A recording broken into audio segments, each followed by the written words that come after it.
साथ बोलिए, ज्ञान, कर्म, उपासना।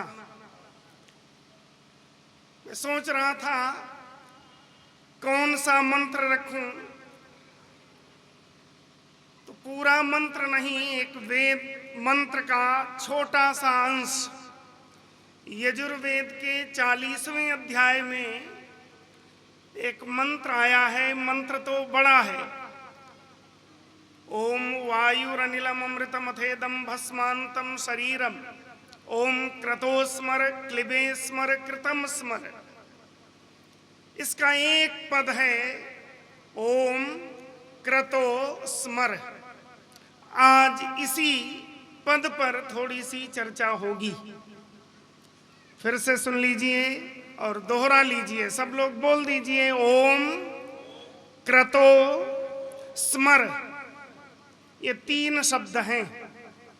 पहला शब्द जिससे आप सब खूब परिचित हैं, ओम। दूसरा है क्रतु। ओम किसका नाम है? ईश्वर का। ईश्वर का मुख्य नाम ओम है। और हमारा मुख्य नाम क्या है? ये दूसरा पद जो है इसने बता दिया, क्रतु। हम सब जीवों का मुख्य नाम क्या है? बोलिए, क्रतु। हमारा मुख्य नाम क्रतु और ईश्वर का मुख्य नाम ओम। वेद भगवान ने कहा, ओम क्रतो स्मर। हे क्रतु, तू ओम का स्मरण कर। क्रतु का अर्थ क्या है? क्रतुरिति प्रज्ञा नाम, बुद्धि का नाम क्रतु है। हमारा नाम क्रतु किस लिए है? कि हम प्रत्येक कार्य बुद्धिपूर्वक करें, विचार करके करें। मत्वा कर्माणि क्रियते इति मनुष्यः। संस्कृत भाषा का वैशिष्ट्य है कि मत्वा कर्माणि क्रियते इति मनुष्यः। मनुष्य शब्द की व्युत्पत्ति कर दी।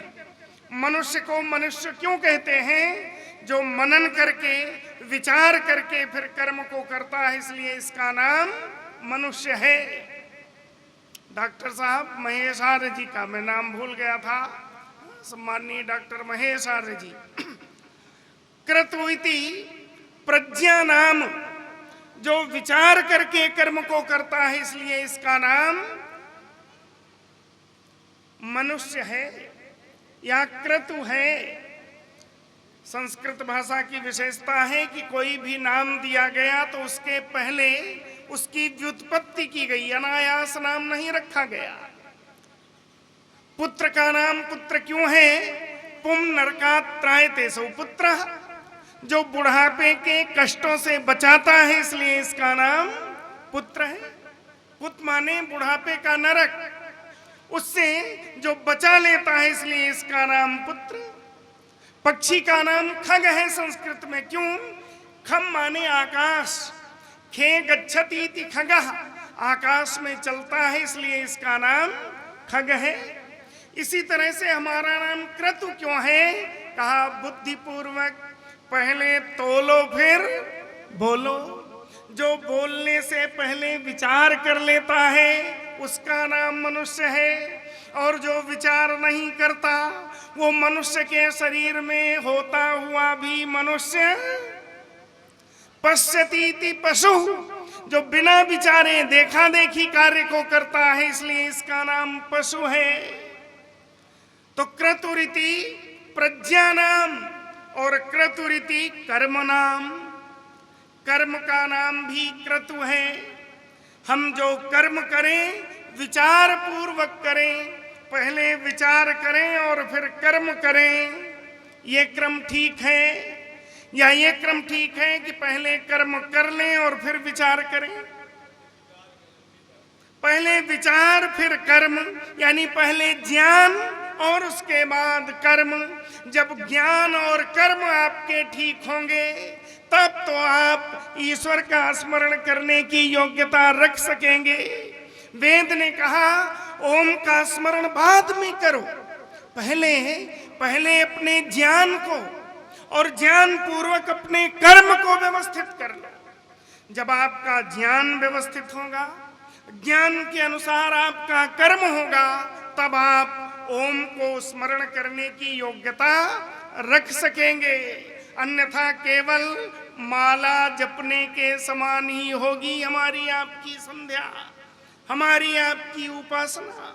इसलिए पहले क्या करें, जो कर्म करें वे ज्ञान पूर्वक कर्म हो, कर्मों का सुधार। जब तक कर्म नहीं सुधरेंगे तब तक उपासना की योग्यता, और जब तक योग्यता न हो तब तक फिर आप उपासक कैसे हो सकेंगे। इसलिए वेद ने एक शब्द में, एक वाक्य में कह दिया, ओम क्रतो स्मर। पहले तुम क्रतु बनो, और जब क्रतु बन सकोगे तब ओम की उपासना के अधिकारी बनोगे। इसलिए क्रतु रीति प्रज्ञानाम, क्रतु रीति कर्म नाम, और फिर आगे कहा क्रतु रीति यज्ञ नाम। क्रतु यज्ञ को भी कहते हैं। यज्ञ क्या है? यज्ञ का मतलब हम लोग समझते हैं हवन। हवन भी, ये होम भी, अग्निहोत्र भी यज्ञ है। प्रातःकाल मुनि जी कह रहे थे कि ये यज्ञ है, लेकिन यही यज्ञ नहीं है। जैसे सब लोग बोलिए, ये कुर्ता, बोलिए कुर्ता वस्त्र है, लेकिन कुर्ता ही वस्त्र नहीं है। वस्त्र एक विशद नाम है, बड़ा नाम है, जिसके अंदर बहुत सारे वस्त्र आ जाएंगे। उनमें से ये भी है। जिस तरह से गणित नाम प्लस का या माइनस का नहीं है, ये जोड़ना घटाना भी गणित है, लेकिन केवल जोड़ना और घटाना ही गणित नहीं है। उसी तरह से ये हवन भी यज्ञ है, लेकिन हवन ही यज्ञ। यज्ञ क्या है? तो कहा ये तीन, उसके अर्थ कर दिए। यज्ञ का जब अर्थ पूछा गया तो व्याकरण के जनक महर्षि पाणिनि कहते हैं, देव पूजा संगतिकरणं दानेषु च। देव पूजा, संगतिकरण और दान, ये तीन कार्य जहां जहां हो रहे हों उसका नाम क्या है? देव पूजा का मतलब दिव्यता की पहचान। ये माताएं जब रसोई में पहुंची और इनको हलवा बनाना हुआ तो इन्होंने क्या लिया? सूजी ली, घी लिया और नमक। सूजी, घी और नमक का हलवा अगर बना दिया तो हलवा बनेगा क्या? उसके लिए चीनी चाहिए, शक्कर चाहिए, और उसका अनुपात भी, जितनी सूजी चाहिए उतनी अगर चीनी पड़ गई और जितनी चीनी चाहिए उतनी सूजी पड़ गई तो फिर हलवा नहीं, सीरा बन जाएगा। इसलिए दिव्यता की पहचान की और हलवा बना दिया। यह हलवा जो बनाया, दिव्यता की पहचान की, इसी का नाम है देव पूजा। लेकिन यह हलवा बनाना यज्ञ अभी नहीं हुआ। क्यों नहीं हुआ? क्योंकि इसने एक कसौटी पूरी की, देव पूजा। उसके बाद दूसरी कसौटी भी पूरी की, संगतिकरण। जो पदार्थ जितनी मात्रा में मिलाना चाहिए उतना मिला दिया, तब हलवा बना। लेकिन यह हलवा बनाना तब तक यज्ञ नहीं हो सकता जब तक दान का भाव ना आए। हलवा अगर इन्होंने अपने लिए ही बनाया तो फिर यह हलवा बनाना यज्ञ। यह हलवा बनाना यज्ञ कब हुआ? कि पहले दूसरों को खिलाएंगे, ये भाव जब हुआ तब ये क्या हो गया? यज्ञ हो गया। जिसने ये बल्ब की खोज की, बल्ब बनाया, उस वैज्ञानिक ने दिव्यता प्रकृति के पदार्थों की खोजी, उनका संगतिकरण किया, लेकिन वो केवल अपने घर में बनाने के लिए सोचता, अपने कमरे को प्रकाशित करने के लिए सोचता, तो फिर ये यज्ञ कब हुआ? जब सबके लिए उन्होंने प्रकाश की व्यवस्था का भाव मन में रखा। तो ये बल्ब बनाना भी यज्ञ हो गया, ये हलवा बनाना भी यज्ञ हो गया, ये आपका वार्षिक उत्सव करना भी यज्ञ हो गया।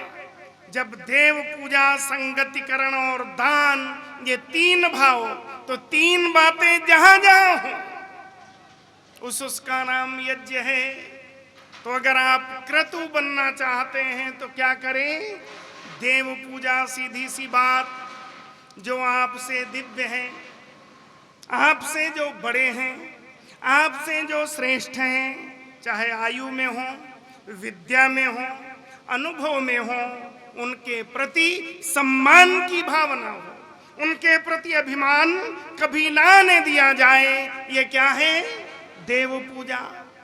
जो बराबर के लोग हैं उनसे सहचार का भाव हो, यह है संगतिकरण।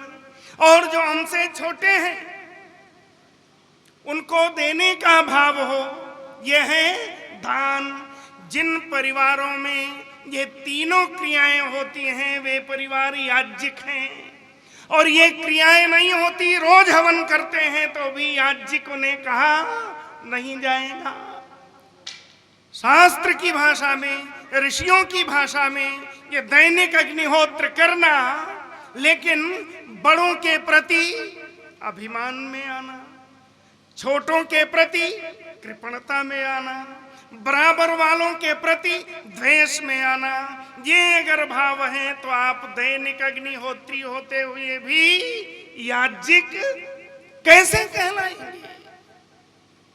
धन्य है वे परिवार जहां पर ये तीनों पीढ़ियां होती हैं। कौन सी? एक आगे वाली, एक पीछे वाली, और एक बराबर वाली। एक पीढ़ी जो वानप्रस्थी की स्थिति में है, सन्यासी की स्थिति में, जो वानप्रस्थ की ओर जा रही है। दूसरी पीढ़ी जो ब्रह्मचर्यावस्था की है, और बीच वाली पीढ़ी है जो गृहस्थ वाली है। यज्ञ कहाँ है? जहां अपने पुत्र को ये बताना न पड़े कि तुम मेरे पैरों को छुओ। अरे जब आप अपने माता पिता के पैरों को प्रतिदिन स्पर्श करें, उन्हें देख करके ही वो समझ जाए कि चरण स्पर्श होना चाहिए। ये यज्ञ है, बताने की जरूरत न पड़े, बल्कि वो आपके पैर छूने आए तो आप कहें नहीं, पहले इधर नहीं, पहले इधर पैर छुओ। ये पीढ़ियां, इनका विखंडन हो गया। छोटे शहरों में या गांवों में तो कुछ दिखाई भी देता है। ये बड़े बड़े शहरों में ये बड़े बड़े शिक्षित लोग, ये तो हम दो और हमारे, बस इससे आगे इनका चिंतन ही नहीं है। बेटी निज घर को गई और बहू ले गई पूत, बूढ़ा बूढ़ी घर बचे रहे ऊत के ऊत। ये स्थिति अगर है, अरे छोटा बच्चा, उस छोटे बच्चे को संस्कार देने का समय, उनकी देखभाल का समय इन बूढ़ों के पास है।